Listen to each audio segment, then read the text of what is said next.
What's going on, guys? Welcome back to another video. We've got a bunch of stuff in this one we're going to do. We've got lots of little odds and ends that we've been sort of getting delivered along through the other videos that we've been doing, and they've been piling up and we've got to get through them, otherwise we're never going to do them. So we've got some stuff delivered. We've got a bunch of things here, so I'll let Ollie tell us what we got here. So what we got here, we got some new switches, which are going to be for the back doors. So the little girl with the car seat who sits in the back normally, her back window switch doesn't work at the moment, so we've got a window switch for that. We've got a spare one too, just because these were pretty well priced. Hopefully they both work, they both feel good.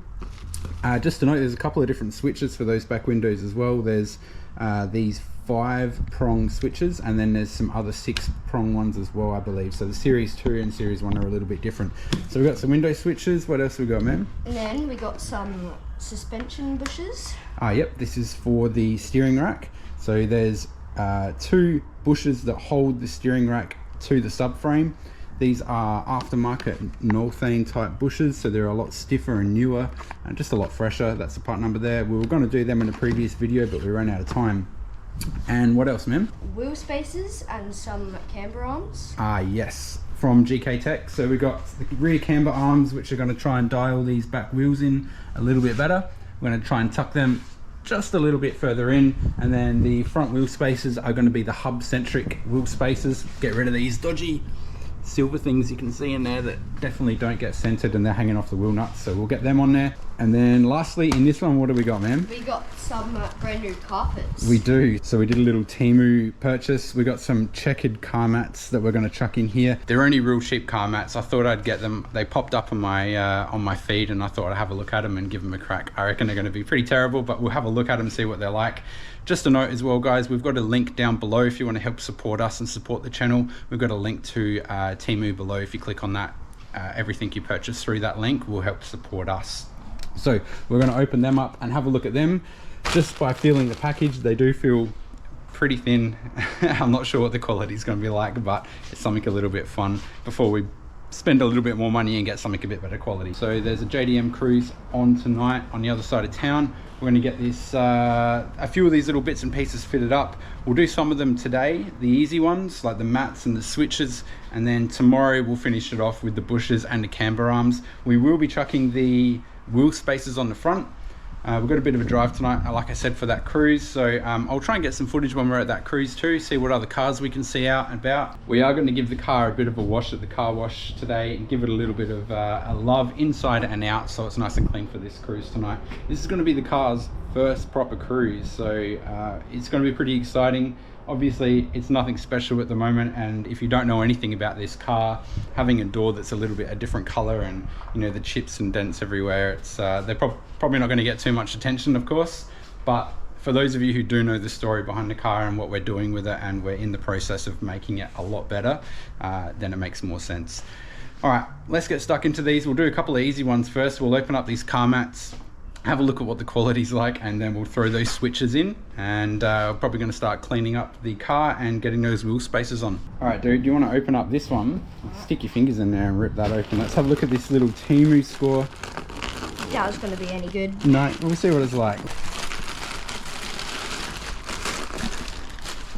So I'll throw a link up to the exact mats that we bought on Temu. If you want to have a look at them, you're more than welcome to. Hey, who knows, they might actually be half decent. So they're a Checkered mat, which is pretty classic JDM.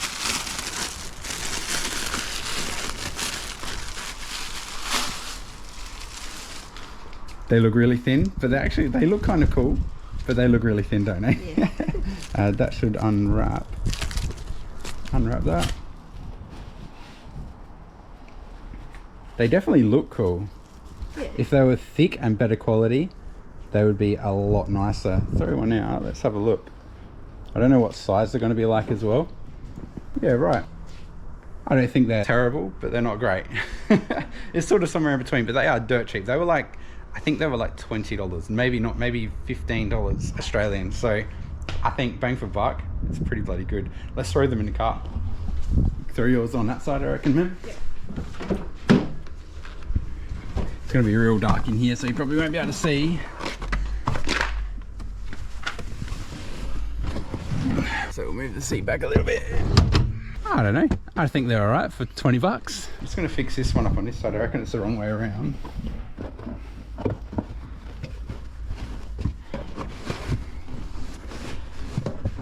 That's better. I don't know if you can see that on camera. It's super dark in here. But they actually don't look terrible for a real cheap mat. I reckon I'm going to still keep hunting for something a little bit more suitable and a bit better quality though. But for now, that'll do. That is a super cheap, quick, easy little mod. Protects the carpet. I think they just had like plain black mats in there before, which were nothing special, which is what made me want to look for some more. All right. See if we can chuck these in. So we had an intermittent problem with the front driver's door window. It would sometimes go down, sometimes go up. Other times it wouldn't do anything. So I ended up figuring out that it was definitely the switch. And I found out along the way that the passenger door, the rear doors all use the same switch. So that's something to note. And obviously it's this switch here. This is the part number. I don't know if that's going to focus. Definitely not going to focus, but yeah, little 5-prong switch. I've already got this out previously because we were using that switch back and forward from side to side to get this switch down for my little girl so she wasn't too hot in the back. So that's going to be pretty straightforward to plug in. Just plug straight in like that. We'll just see if that window goes down with my switches now. It does. Beautiful. And make sure that switch works. Perfect. I just checked the other switch while we got it here as well. Make sure that one works. So we got 2 spares, or we got 2 switches. Yeah, no, we're good. So next thing we'll be getting that out of the cover. All right, there's 2 little tabs either side of that cover there. The switch just pops out. So that's our dud one. We've got to put that down here. And the new one literally just clips in easily like that. Plug it in and we are good to go. Sit that back in.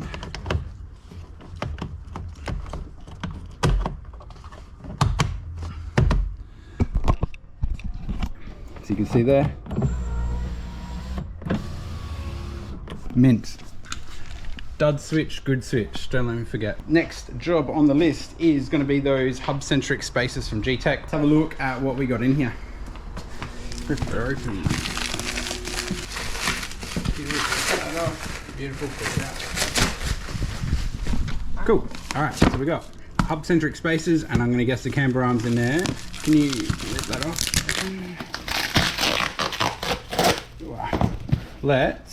Let's do these a little bit later because we're going to install these tomorrow. So we'll put them to the side.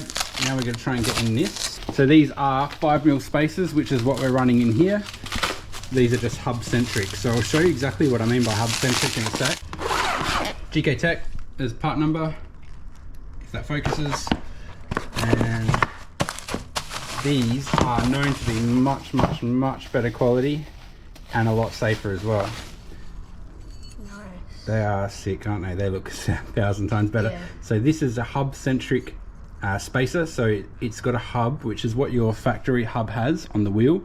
But when we put the spacer on, we're just putting a flat spacer on. But now we've got a hub for that rim to sit on and locate on. And it's 1,000 times safer. All machined really nice. Really light, obviously. And I'm going to assume they're a lot more closer to exactly 5mm than what they are. They're probably not built to the same sort of quality. All engraved with GKTech. All right, do you want to chuck some gloves on, man? We've got the car jacked up. We'll buzz the wheel off, pull those spacers off, and then we'll put that wheel back on and we'll torque it all up, make sure it's everything's all safe. And that's going to be something that I don't have to think about and worry about when I'm driving the car now, which is great. Ooh, stickers. 2 stickers. Let's go. Thing about getting good brand things, you get the little goodie stickers in there as well, don't you?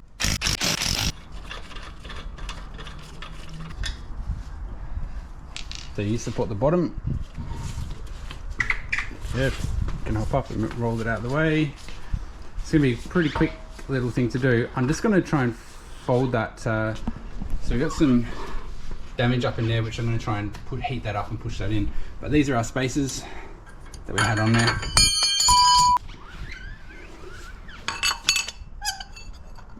Look at that.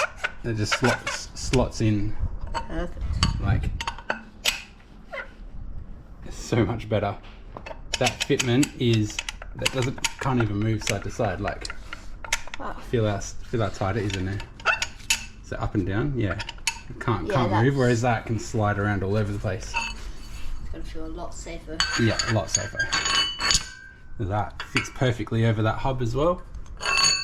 That's our hub locator. And then that can't move anywhere. All right, let's throw that wheel back on. Lift it up a little bit, push it on. Can you see that through the holes where the studs are? It's probably pretty difficult to do because it's chunky wheel. There you go, man. Nice one, dude. Nice. And we can throw these wheel nuts back on. That'll hold it on. And then you can just do these up by hand. They're all tight. We'll torque them up with a torque wrench once they're on the ground. Do you want to let the jack down? Really, really, really, really, really carefully twist it. A little bit fast. That's all right. All right, let's bring it around and we'll do the other side. And then you know it's touching the right spot. Yep. The difference on those hub spacers, so I've never had hub centric spacers on the car before. I've never really needed to run them, but the difference that those hub spacers have on there is crazy. They literally slot on perfectly over the hub and then slot perfectly into the wheel as well, so that's really, really good. The other thing I didn't check is that spacing between the caliper, which still looks mint. Again, we'll torque them up and make sure they're all good. Keep going so that wheel's off the ground. Almost. There you go. One more pump. Yep. You can see straight away when you loosen that, the wheel dropped. Yeah. So that's got a lot to do with not having hub centric spacers on there. That wheel's got nothing to sit on and hook on. So the wheel studs are just supporting the whole weight of the car, which is really not ideal. Good stuff, man. Good on you, man. All right, while we got that there, it's so satisfying. It's so perfect. Perfect. Nice. Good stuff, man. Wind a couple of these on, hold it on. I think he's doing a great job so far. Pretty much done with the front spacers. Got rid of this crap. We'll keep them in stock just in case we ever need them for anything else, if we get any other wheels or anything. But I reckon we're pretty much ready to rattle gun those up. You can let that jack down. Nice, that was heaps better. I'll grab that socket off the gun as well and I'll torque these up. I reckon these are already on, so we're on 75 foot-pounds or 100 newton meters is what I'm going to torque these to. And this deserves to go up on the board. I can go there, yeah. There we go, GKTech, right next to the mods.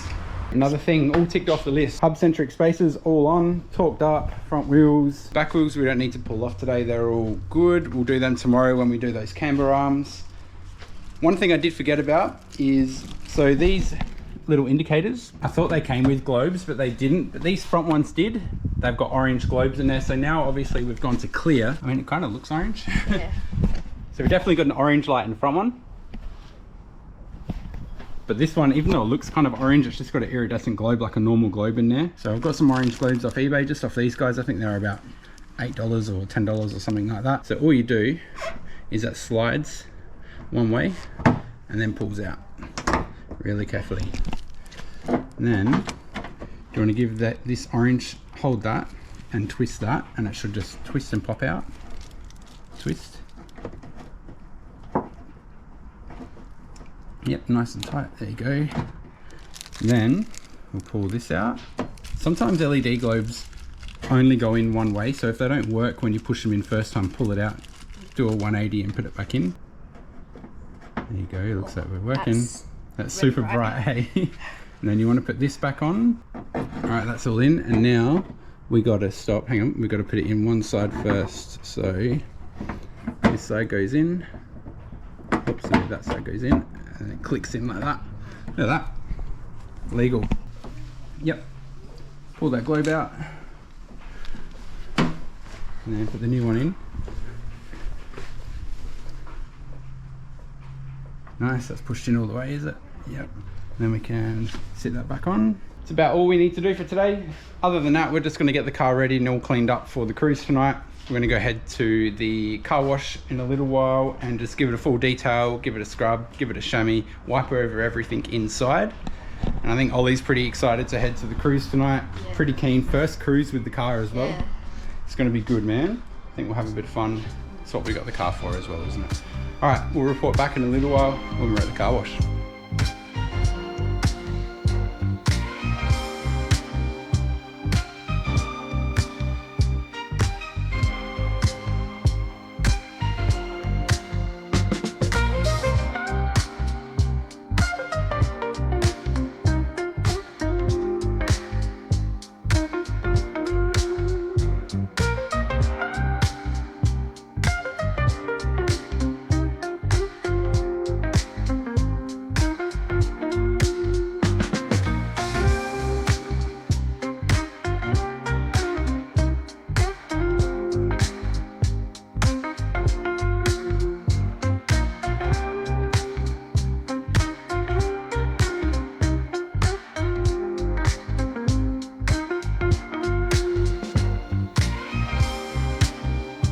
What's up, guys? We're on our first cruise with our R34.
Alright guys, we've got a quick little side quest to do. So I've done a little bit of research and come across a little mod that should liven or waken up the 34 a little bit until we get that chance to get a boost controller on there and go get a dyno tune.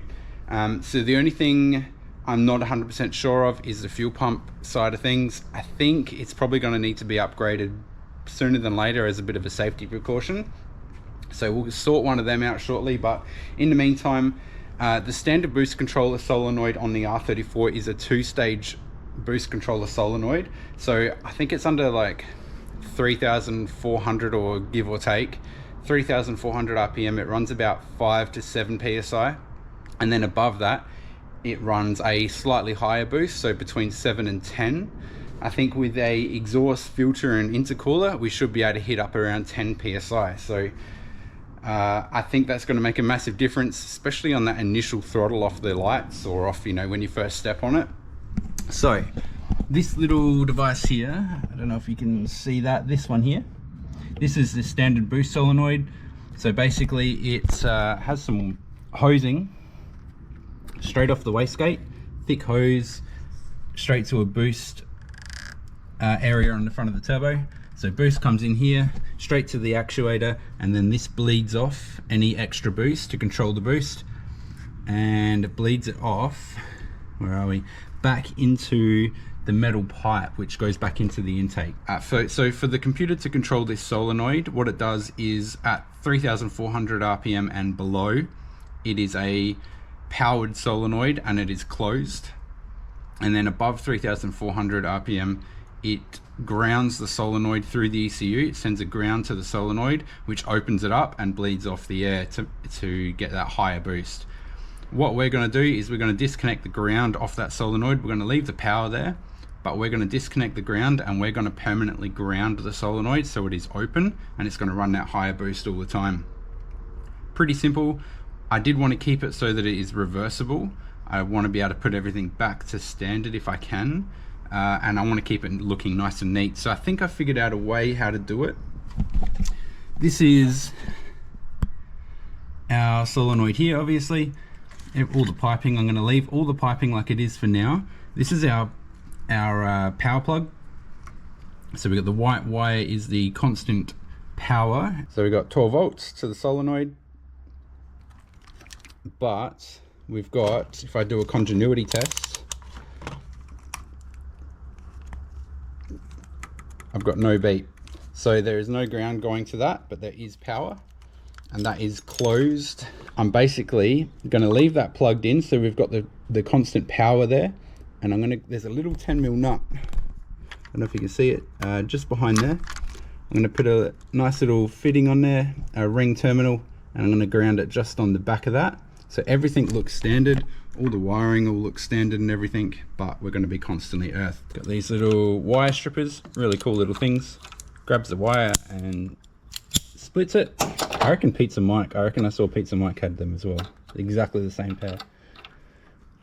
Alright, pull that back.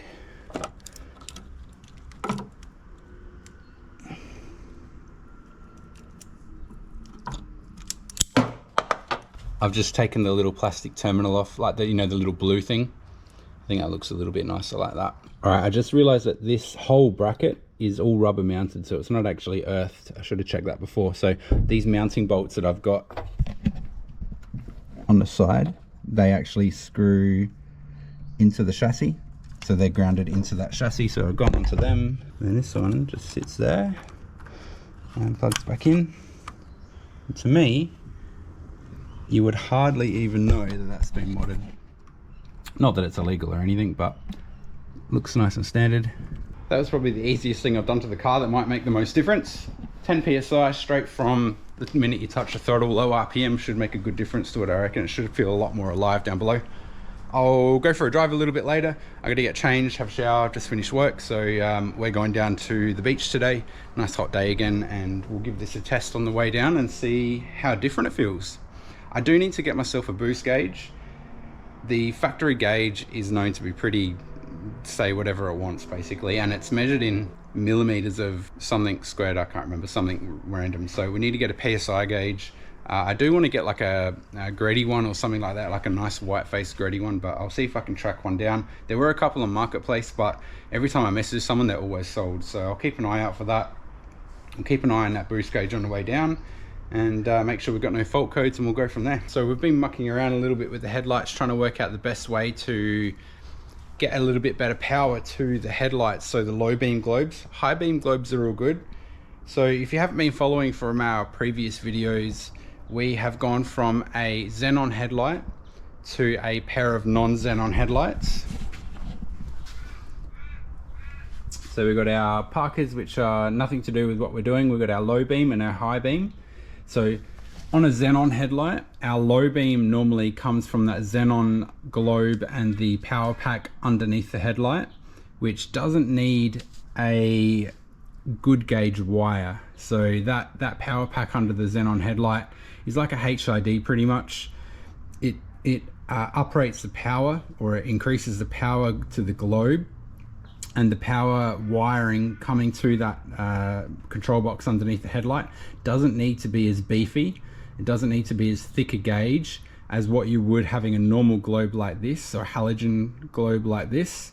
Needs a much thicker wire. So we need to basically supply this globe with a thicker, better quality wire or cable, so that this can be brighter. Because at the moment we're using the standard wiring from the xenon headlights, and it's just not thick enough. It's real thin gauge, it's not supplying enough power. It does blow the fuse, so it does trip the fuse because it's drawing too much current. It's drawing more than 10 amps.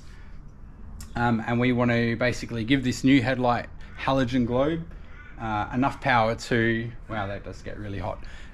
We want to give this new globe enough power to really light up and light up properly, because at the moment it's very dull. So what I figured out, give me 2 ticks, I'm going to turn these globes off because they're getting those headlights hot. So we've got our fuse box here. I've been doing a little bit of investigating. This fuse box pops out really easily. It just sort of sits in there. There's a tab here, here, here and here, and then this bit pops out quite easily on our top cover. We've got our headlamp left and headlamp right, which are these two here. Then we've also got fuses. Then we've got a main feed to it here. So these are the relays that we're going to worry about. What we've discovered, obviously, so they've got a main feed, and the main feed is just way too thin. So a sys gauge Y here, way too thin. We want to double that thickness if we can and supply a lot more power to it. What I've got is spotlight wiring harness. This is mainly made for supplying power to the front and four-wheel drive spotlights. I've got a ton of different ones which I'm going to pick the best bits out of, but my first idea was to get a feed from that relay, supply my own new relay with its own power and its own ground to the headlights. Now I think that will definitely work a lot better. I can either grab this feed, trigger our own relay, which we can sit neatly in here and provide our own wiring to the headlights, or I can just basically terminate this outlet and use our own thicker, better quality wire going straight to the headlight. We've got a lot of ways that we can hide the wiring up under here. There's already a wiring loom that tucks right up underneath here all the way across. The wiring loom that I've got over there does fit perfectly across here from one headlight to the other, so I'm feeling like we're probably going to use our own relay that gets triggered from here. We're going to do a little bit of a test. We're going to wire up one headlight with our separate relay and then leave the other one standard with the undersized standard wiring, and we'll see if we can notice any difference in the brightness. Straight away I can definitely see this one is heaps brighter than that one. So we've got that one shining in our light, and we've got a heaps brighter one. I reckon it definitely does make a difference. I just don't like the extra messy wiring, but I think it's going to be worthwhile doing. So I'm just going to go through and fix up all of that wiring now and give that feed a nice feed off the back of that relay, and then we're pretty much good to go. Everything's all done for the headlights. I think that'll work really well for now. Apart from that, the only other thing we're doing at the moment, just to keep you guys in the loop, is I've got our wheels up for sale, which might seem like a weird thing to do, but I'm actually stepping them up to 19s. Just looking at the car from a distance and in some photos, I feel like the 18s are just a tad small. I don't know if you've noticed before, but these wheels obviously have a double step, so they step in and then they step in again, and there's a spoke in the middle. That spoke is effectively probably a 18, 17 or 16 inch spoke face, whereas if we go the 19s, we're going to go up an inch, and I think it's going to look a lot better. So those spokes, yeah, they're just a little bit smaller than what I was hoping for. If it was a flat, so a proper JDM rim will have a flat dish or a flat barrel, whereas these are a stepped barrel. Most non-genuine rims seem to be a stepped barrel, as probably due to a strength reason or something like that. But yeah, we're going to step it up to a 19 on here, and if I can sell these for somewhere near what I paid for them, they're only like a week old, so it's typical me, man. I can't settle on anything in particular. I always chop and change what I want to do. So I was sort of toying with getting the 19s from the start, but I do wish I got them. But I'm happy I did the 18s to start with, because if I got the 19s, I know are too big, I'd be a bit sad about it too. So at least we can cruise around on these for now. I've got the standard rims if someone comes and buys these, and I'll probably look at ordering the 19s pretty soon. We'll get the same gunmetal grey spoke with the same offset, same dish, same everything, just in 19s. We'll probably see if we can go a slightly thinner tyre or narrower tyre on the back. That's a 265 on an 18. If I could do a 255 on an 18, that'd be perfect. So I'll try and work out what an equivalent is on a 19 of a 255-ish size, with a little bit more angle on the sidewall. But apart from that, I think we're pretty mint. I'm so keen to get this thing painted, so keen to get the kit on. I think it's going to make such a massive difference. Another thing that I'm doing at the moment as well is I might have a Blitz dual SBC, so an electronic boost controller on the way, and we'll get a boost gauge as well. And then once we've set the boost up around 10 or 11 psi, we're going to take it to a dyno tune. I'm just sort of asking around at the moment, trying to get a good gauge on who's good to take it to for a dyno tune. The other thing is that the dual stage boost controller didn't really work like I was wanting it to. It may be stepping up the boost a little bit earlier, but it's definitely not doing it like I was thinking it was going to do, unfortunately. I was hoping it was going to have that full higher boost at a much lower RPM. It doesn't really feel like it's doing it. It does feel like it's hitting a slightly higher boost, but it's not bringing it on any earlier. So I think it was a little bit too easy, and taking the easy road never usually works. So it's getting dark here now. It's a little bit late in the day. It's Australia Day. I'm going to go have a couple of beers, chillax a little bit, and we'll get cracking back on this tomorrow, I think. That wiring is all done and sorted now. It's a new day, and we've just gone through and tidied everything up, so you pretty much can't tell that any of that wiring's done now. Got everything tucked along here and then back to there, which is really cool.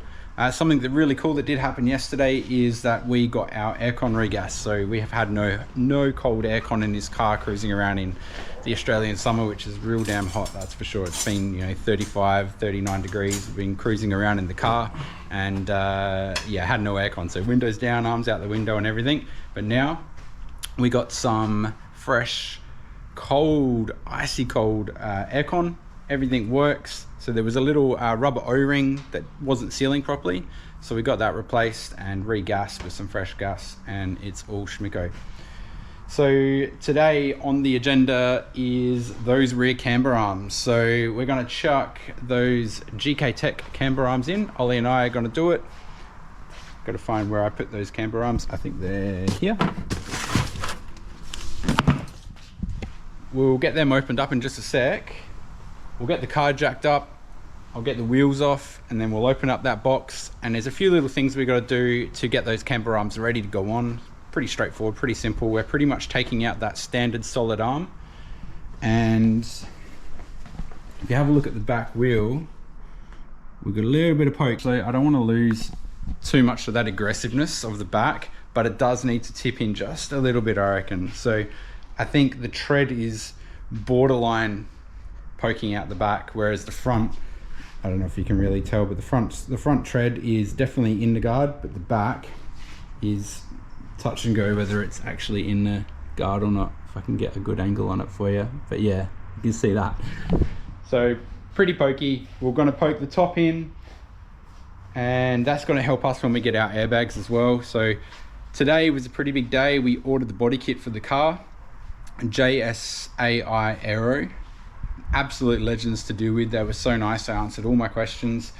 We've settled for a different kind of bar to start with, the Type R bar, and we've got side skirts and a rear bar coming, and then the front bonnet little lip as well. I won't show you what we got or what model it is, or wait till it gets here. We're probably about a week or two away from that being picked up and brought over to South Australia. That is being made in New South Wales, I believe. So they've got to make that to order. I think most of the parts are in stock, but they've got a few bits that they need to make now that we've ordered it and paid for it. So that's all good. The next major thing, obviously, is the paint after that. But we're going through a couple of different people at the moment, just trying to fine tune exactly what we want to do and who we want to go with. Trying to find that balance between quality and good work, and also price as well. We don't want to just throw endless amounts of money at the car, but we do want to have a good job as well. So we've got to find somewhere in the middle. The other thing is our suspension, our airbags. 3 main companies that I can find that do airbags for this. One of them is a little bit more expensive, obviously, but their product looks a lot nicer. And then this, the middle one, we're probably going to go with the middle one. The middle one does have most of the features of that top one. Only a couple little features that doesn't come with. There's stuff like phone apps where you can control the airbags with your phone app and everything, which is pretty bloody sick. And I'm kind of thinking, if you're spending that kind of money, then maybe you spend a little bit more, spend that bit extra and get all the cool stuff. So we'll see how we go with that, but let's focus on what we got right now, and that is the rear camber arms. We'll get them sorted out and get the car jacked up, and then we'll measure the arms and get them in. I'll go get Ollie, see what he's doing.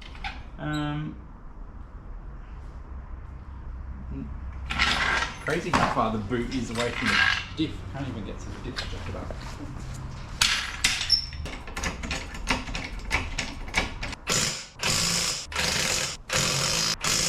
This is the top arm, this is the camber arm, so that's what makes the wheel hold its position, you know, cambered.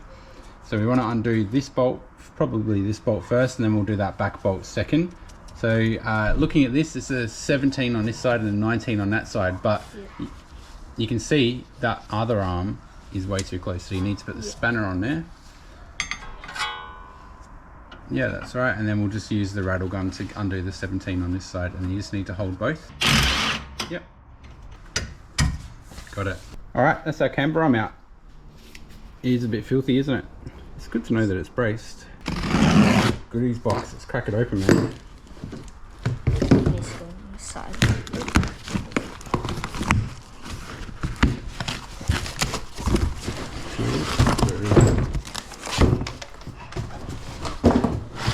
GKTech, that's a good start.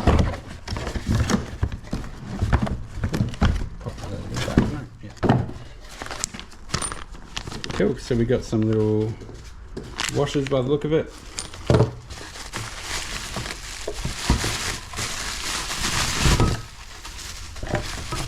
These are solid. Wow. They're chunky as. So high quality.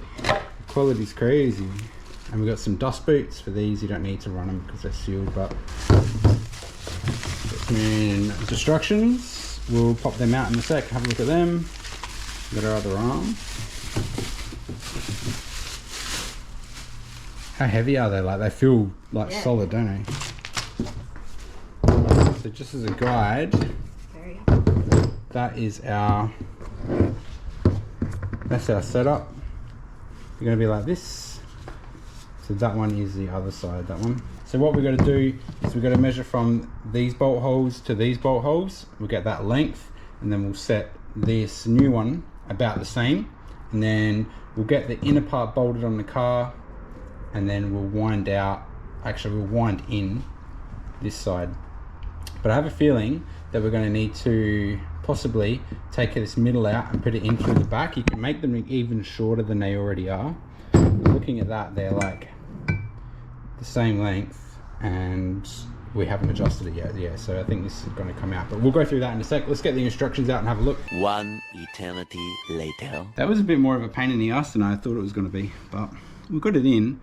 I ended up doing it off camera because I struggled with the length of it.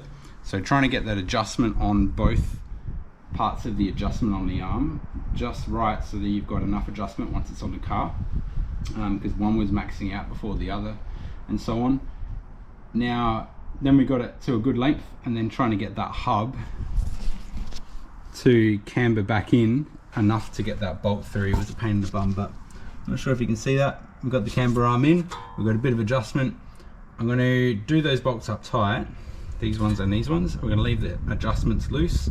We'll lower it down on the ground and see what camber we've got, and then we'll adjust it inwards or outwards, and then we'll measure what we are from these two holes, and then we'll make the other arm the same, and we're going to get a wheel alignment anyway. So let's keep going from there and see if we can get the other one in. The instructions say the standard bolts are somewhere between 69 to 88 Newton meters. We'll go 80, right on 80.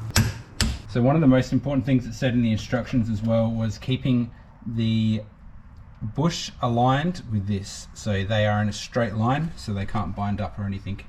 So we'll chuck a wheel back on and see what we got, but I have a feeling we'll need to shorten it just a little bit, but we can fine tune it and measure it from there.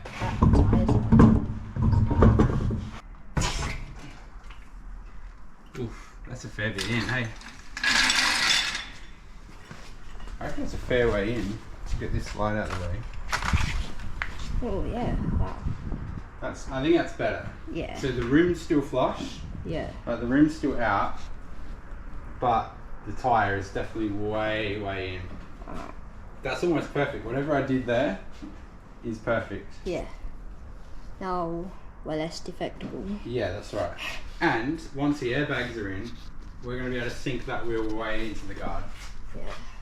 You get like a top-down shot, so you can see. Have a look at the screen.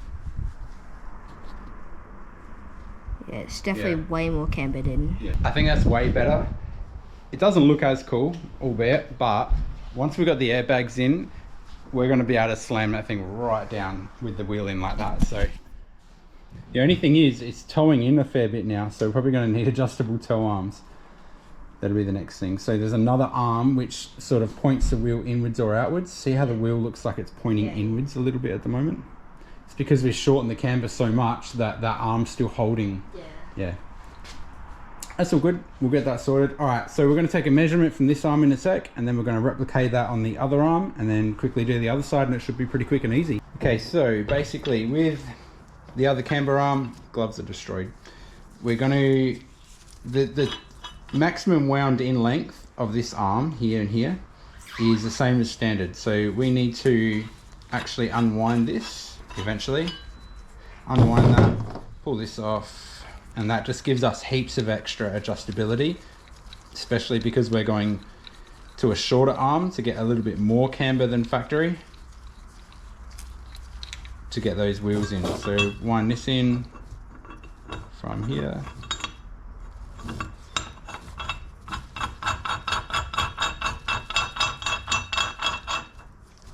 And then we want to wind our washer. And then this one in from here, and this is the reverse thread. I'm going to leave this one a little bit longer. And then this nut here tightens up, and that just holds them in place. So we want to keep that bush here and the top arm directly in line with each other. So that's the most important thing they said in the instructions. Then we've got our little spacers. And then that arm is pretty much ready to go. We'll go get the old arm out and swap them over. So on that back bolt is actually an adjustable bolt with a like a lump on one side. And it's got a lock washer and a nut. And we just poke that out. And that arm comes out. But you can see how the nut is on one side. It's got a locator on the subframe there. When you turn that, it pushes the bolt in and out, in and out. And then we'll chuck that in through there and on there. And then you can see on the outer one that we are definitely a lot shorter. We're about, what, a whole different, give or take. So I've got to try and flex that hub in. I'm going to try and push the top of that hub in to line that bolt up, which is really, really difficult. So I'm going to get Ollie to film while I do that this time.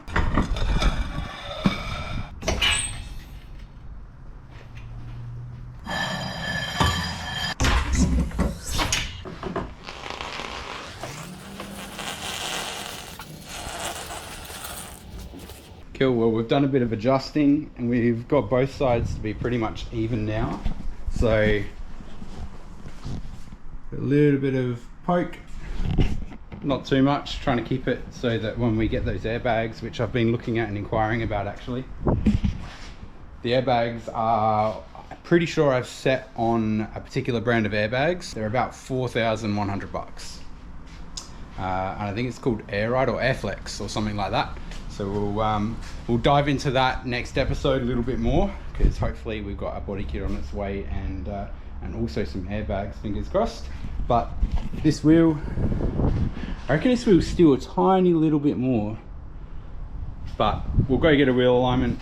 Just noticed we've got a bit of a, I don't know if you can see that little dent there as well. I'll have to make sure that we go through everything with the painter before it gets painted. As soon as we are keeping these front quarters now, we'll have a rear bar, side skirts, and a front bar and a bonnet lip. But we'll go into that again, probably not next episode after that. We'll start looking at the body kit and paints. One thing I'm trying to do at the moment is figure out what to do with this. So I'm thinking about pulling that off and trying to sand it back and seeing if I can paint it.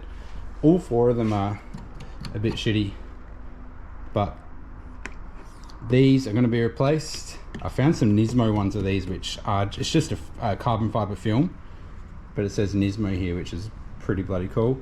Also, yeah, so I'm going to try and sort these out, see what I can do with them. They're $120 or $130 each, brand new. So by the time you do all 4 of them, it starts to get pretty expensive, but we'll see how we go. Obviously this front door didn't come with the carbon bit there as well, so we'll get that sorted. But it's finally Friday here, so I think the car is pretty much ready for a cruise tonight. We're going to head out with the kids, go for a bit of a roll. We have the car booked in next week at a workshop, a fabrication workshop not far from here, and they're going to be doing that intake pipe, so that'll be on next week's episode, which is really cool. Make sure you click down below, guys, if you want to support the channel. We're going to have a little bit of merch. I've got some designs that Ollie and I have been working on for ages, so I'll put them up in the probably next couple of days. I don't expect too much on it, but it's just something that we've been doing and we've been looking into. So we'll try and get some stickers and little bits and pieces up. So if you guys do want to support the channel, you can do that later down the track. Nothing too crazy at the moment, but any links below that you click on will definitely help us progress this build a little bit faster. Apart from that, guys, I reckon it's about all for this episode. Really appreciate you guys sticking around as always, and we'll see you in the next episode. Cheers.